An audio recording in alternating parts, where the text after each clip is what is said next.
নমস্কাৰ বন্ধুসকল, আজি আমি আলোচনা কৰিম যিসকলে আগৰবাতি ইণ্ডাষ্ট্ৰীৰ ওপৰত কাম কৰি আছে, বিশেষকৈ ধূপকাঠি ব্যৱসায় কৰি আছে, তেওঁলোকৰ বিষয়ে এই কণ্টেণ্টটো আলোচনা কৰিম।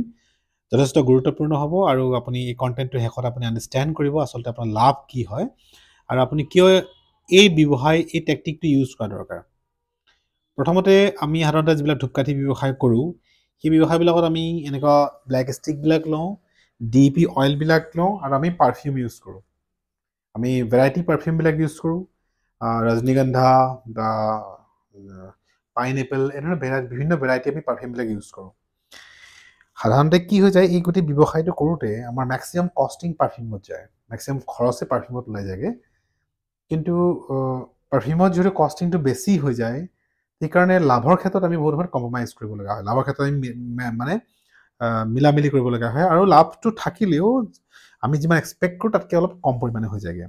তাতে আমি DP অইল লগা হয়, ষ্টিক লগা হয়, আপোনাক পাৰফিউম লগা হয় আৰু পেকেটবোৰ আছেই। তো গোটেইবিলাক মিক্স কৰি পেলাই আমি ইনাৰ আউটাৰো ল'ব লগা হয়। আমি গোটেইবিলাক বস্তু লৈ আমি ব্যৱসায়টো কৰিব লগা হয়। এই ব্যৱসায়টো কৰোঁতে সাধাৰণতে আমি দেখা পাওঁ যে আমাৰ যিটো কষ্টিং হয় সেইটো অলপ বেছি হোৱা যেন লাগে, কাৰণ কিয় চেণ্ট অইল গোটেইবিলাক কষ্টিং কৰোঁতে কোৱা যায়। কিন্তু আজি আমি আলোচনা কৰিম যে যদি এই ধৰণৰ চেণ্টবিলাক নোহোৱাকৈ যদি আপুনি ব্যৱসায়টো কৰিব পাৰে, যিহেতু আপোনাৰ ব্লেক ষ্টিকবিলাক লওঁতে আপুনি চেণ্ট অইল দিব লগাই হয়, চেণ্টটো আপুনি খৰচ কৰিব লগা হয়, চেণ্ট দিব লগা হয়, কিন্তু এইবোৰ চেণ্ট নথকা হয়, চেণ্ট ইয়াত দিব লগা হয়। আৰু এইটো আপুনি মোটামুটি 10,000 টকাৰ ব্যৱসায় বা 10-15,000 টকা আপুনি ব্যৱসায়তে আপুনি আৰম্ভণি কৰিব পাৰে। এইটো চেণ্টটো দি পেলাই বা আপুনি পেকেজিং কৰি আপুনি ব্যৱসায়টো আৰম্ভণি কৰিব পাৰে। কিন্তু সমস্যাটো হয়, কাৰণ যেতিয়া কষ্টিংটো বাঢ়ি যায়, তো আপুনি লাভটো আৰু আপুনি এক্সপেক্ট কৰাতকৈ অলপ কমি যায়গৈ। ভাল কোৱালিটি মেকিং কৰিলে আৰু খৰচ কমি যায়। কিন্তু যদি আপুনি আজি যিটো আমি কথা ক'ব গৈ আছোঁ, সেইটো হৈছে কি, যদিহে আপুনি টেকনিকটো অলপ বদলি কৰি দিয়ে, অলপ যদি প্লানিংটো চেঞ্জ কৰি দিয়ে, আপুনি যদি কি কৰে যে ব্লেক ষ্টিক ব্যৱহাৰ নকৰি পেলাই আপুনি যদি এই ধৰণৰ যিবিলাক ধূনা ষ্টিক, এইবিলাক যদি ব্যৱহাৰ কৰে, আপুনি এই ধূনা ষ্টিকবিলাক যদি আপুনি ব্যৱহাৰ কৰে, তেতিয়াও দেখিব আপোনাৰ যিটো কষ্টিং সেইটো আপোনাৰ কমি যাব। মই উদাহৰণস্বৰূপে এই ষ্টিকটো আপুনি ধৰিছোঁ 80 টকাত কিনিছে, 80 টকাত কিনি আপুনি চেণ্ট, ভাল চেণ্ট ইউজ কৰিছে, প্লাছ অইল ইউজ কৰিছে।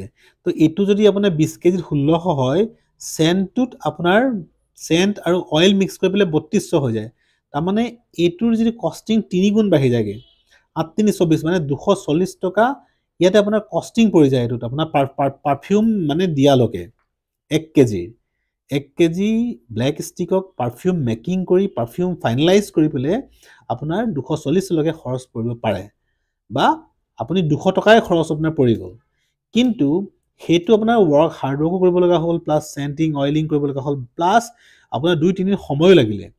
কিন্তু সেই একেটোকে আপুনি যদি চাই এই ধূনা ষ্টিকটো, ধূনাটো মাৰ্কেটত ভেলু আছে, কোৱালিটি ভাল হয়, আৰু এইটো যিটো মাৰ্কেটৰ যিটো ভেলু এইটোও ভাল, আৰু প্ৰডাক্টটো মানুহে একচেপ্টো কৰে, ধূনা ভাল বিচাৰে। এইটোৰ যিটো ৰেট, এই ৰেটটো কিন্তু আপোনাৰ ইয়াৰ দুগুণ হ'ব পাৰে, কিন্তু 3 গুণ নহয়গৈ। তাৰমানে মোটামুটি আপোনাৰ কষ্টিঙৰ পৰা 1 কেজি ষ্টিকত মোটামুটি আপুনি 70-80 ৰুপিজ আপুনি ছেভ কৰি দিলে। ডেট মিনছ 20 কেজি ষ্টিক কাম কৰোঁতে আপুনি এগেইন 1000-1200 টকা 1500 টকা আপুনি ছেভ কৰিলে ধূনাৰ ষ্টিকটো ব্যৱহাৰ কৰোঁতে। ধূনাৰ ষ্টিকটো আচলতে কোৱালিটি হয়, ইয়াৰ গোন্ধও ভাল থাকে আৰু ষ্ট্ৰং হয় যথেষ্ট, আৰু যিটো আপুনি ওজন থাকে মোটামুটি ছেইমেই কাউণ্টিং হৈ যায়।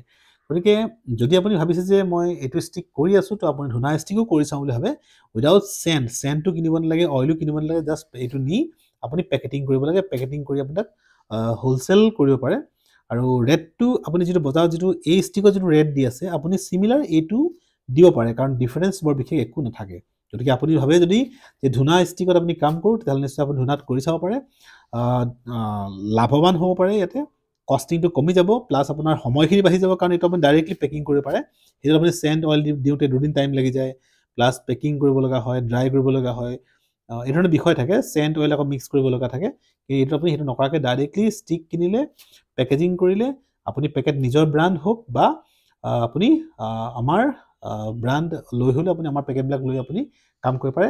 এইটো ষ্টাৰ্টিং ইনভেষ্টমেণ্ট আপুনি 5-6 হাজাৰ টকাৰ পৰা আপুনি আৰম্ভণি কৰিব ধুনা ষ্টিক লৈ পেলাই যদি আপোনাৰ ধুনা ষ্টিক ভাল ধুনা ষ্টিক ৰিকুৱাৰমেণ্ট থাকে তো আপুনি আমাৰ সৈতে যোগাযোগ কৰিব পাৰিব আমাৰ ওচৰত এভেইলেবল আছে ভাল ধুনা ষ্টিক তো পাৰফিউম নোহোৱাকৈ আপুনি কৰিব পাৰে আৰু পাৰফিউম লৈ পেলাইও কৰিব পাৰে অধিক জানিবৰ কাৰণে আপোনাক যোগাযোগ কৰিব আমি ডিছক্ৰিপশ্যনত ফোন নম্বৰ দি দিছোঁ ডিটেইল দি দিছোঁ যোগাযোগ কৰিব